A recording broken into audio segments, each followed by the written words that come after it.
কুর্মী জাতির বিভিন্ন দাবি দাবা নিয়ে এবার চর্চা করা হোক পশ্চিমবঙ্গের বিধানসভাতে। হ্যাঁ বন্ধুগণ, কুর্মী জাতি থেকে বিশেষ করে যারা এমএলএ রয়েছেন তাদের সকলের কাছে আমার আবেদন, এবার কুর্মীদের বিভিন্ন দাবি দাবা নিয়ে চর্চা করা হোক পশ্চিমবঙ্গের বিধানসভাতে।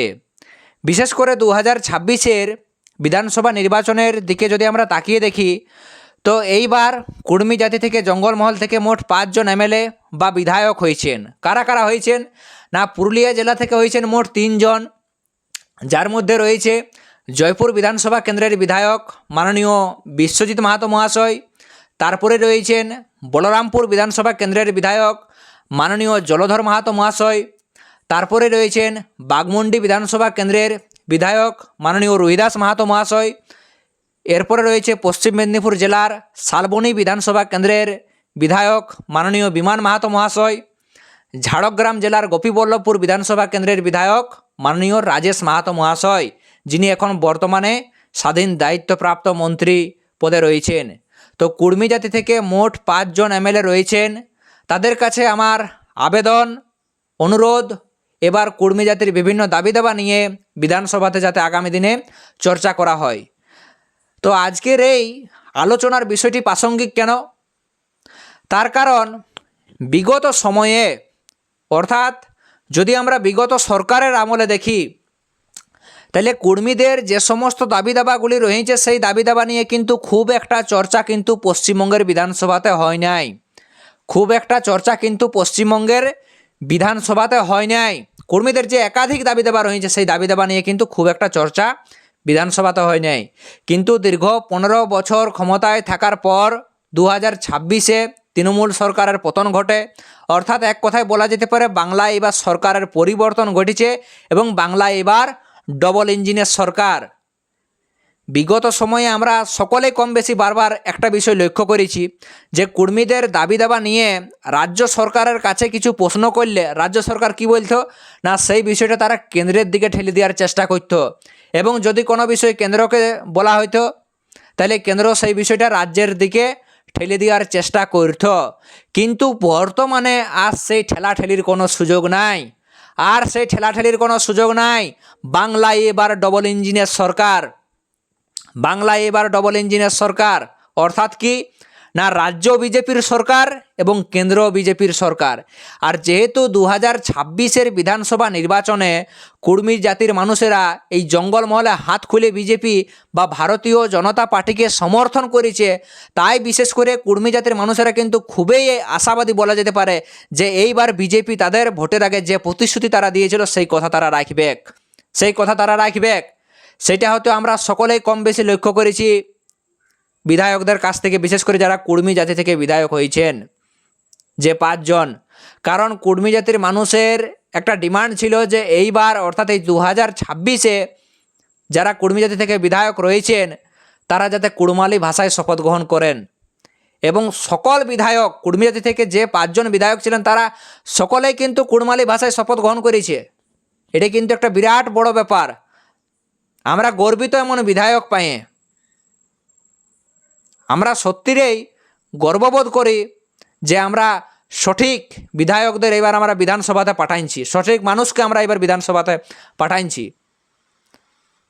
কারণ একদিকে যেমন তারা কুড়মালি ভাষায় শপথ গ্রহণ করেছে এই 5 বিধায়ক, ঠিক সেরকম আমরা দেখি, বিশেষ করে আমি যদি পুরুলিয়া জেলার দিকেই দেখি, বিশ্বজিৎ মাহাতো যিনি জয়পুর বিধানসভা কেন্দ্রের বিধায়ক রয়েছেন, উনি কিন্তু ছাত্রছাত্রীদের বিভিন্ন দাবি দাবা নিয়ে বেশ কিছুদিন আগে বিধানসভায় গর্জে উঠেছিলেন।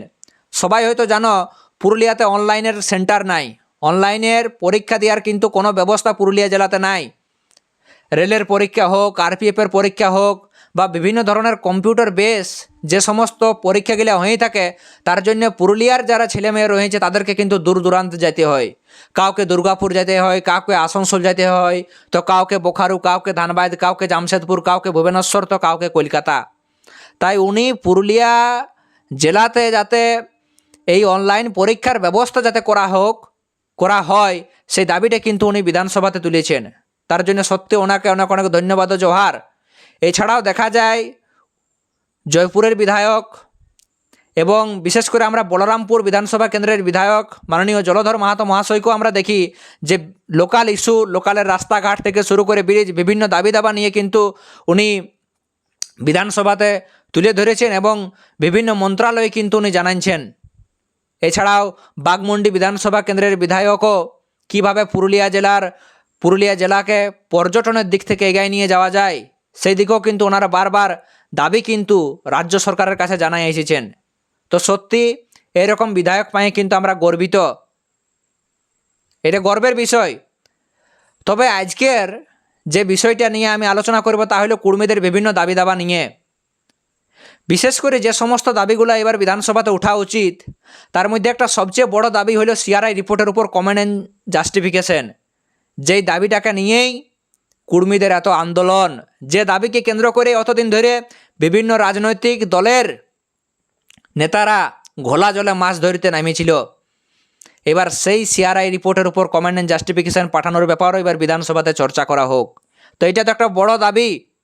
দ্বিতীয়ত আরও একটা বিষয়, কুড়মালি ভাষা, সেই কুড়মালি ভাষাকে অষ্টম তফসিলের অন্তর্ভুক্ত করা হোক, সেই নিয়েও যাতে এবার বিধানসভায় আওয়াজ উঠুক, সেই দাবি নিয়েও যাতে এবার চর্চা করা হয় পশ্চিমবঙ্গের বিধানসভাতে। তৃতীয় নম্বরে আরও একটা বড় দাবি, কুড়মালি ভাষায় প্রাথমিক বিদ্যালয়গুলি অবিলম্বে চালু করতে হবে। এই দাবিটাকে কেন্দ্র করেও কিন্তু কুর্মী জাতির মানুষেরা দীর্ঘদিন ধরে আন্দোলন করে আসছে। এবং চতুর্থ নম্বরে আরও একটা বড় দাবি, যে জঙ্গলমহলে যে সমস্ত কুড়মালি স্কুলগুলি আপাতত রয়েছে সেই স্কুলগুলি যাতে সরকারি সুযোগ সুবিধা পায়। কারণ বছরের পর বছর স্কুল চালানোর পরও তারা বারবার আবেদন করার পরও দেখা যায় এখনও জঙ্গলমহলে বহু কুড়মালি স্কুল রয়েছে, তারা আজ সরকারি সুযোগ সুবিধা থেকে পুরোপুরিভাবে বঞ্চিত রয়েছে। তাই তারা যাতে প্রয়োজনীয় সুযোগ সুবিধা পায় সেই নিয়েও চর্চা করা হয় যাতে এবার বিধানসভাতে। এছাড়াও বিশেষ করে পুরুলিয়া বিশ্ববিদ্যালয় হোক বা বিভিন্ন কলেজে যেটা বারবার দাবি তুলে ধরা হয়েছে যে এখনও পর্যন্ত কুড়মালি ভাষায় কিন্তু কোনো স্থায়ী শিক্ষক নাই, সেই স্থায়ী শিক্ষক নিয়োগেরও কিন্তু ব্যবস্থা করা হোক।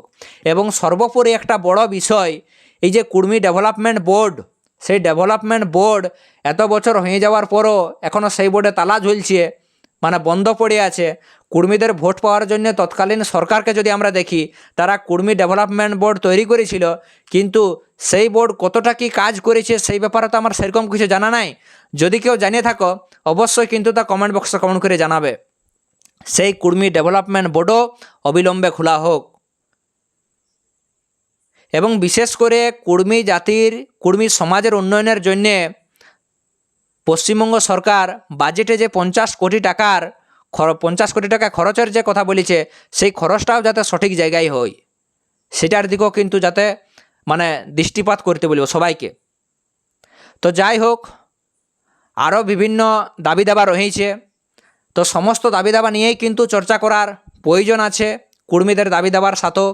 তো তাই আজকে যারা ভিডিওটা দেখছো তাদের সকলকে বলবো এই ভিডিওটা তোমরা প্রচুর পরিমাণে শেয়ার করো এবং যারা কুর্মী জাতির থেকে যারা বিধায়ক বা এমএলএ রয়েছেন তাদের কাছ পর্যন্ত ভিডিওটা যাতে পৌঁছায়। কারণ এবার কুর্মীদের দাবি দাবা নিয়ে আলোচনা করার সময় এসেছে, এবার কুর্মীদের দাবি দাবা নিয়ে চর্চা করার প্রয়োজন রয়েছে। জোহার, নমস্কার জানাই, আজকের মতো ভিডিওটা এখানে সমাপ্ত করছি।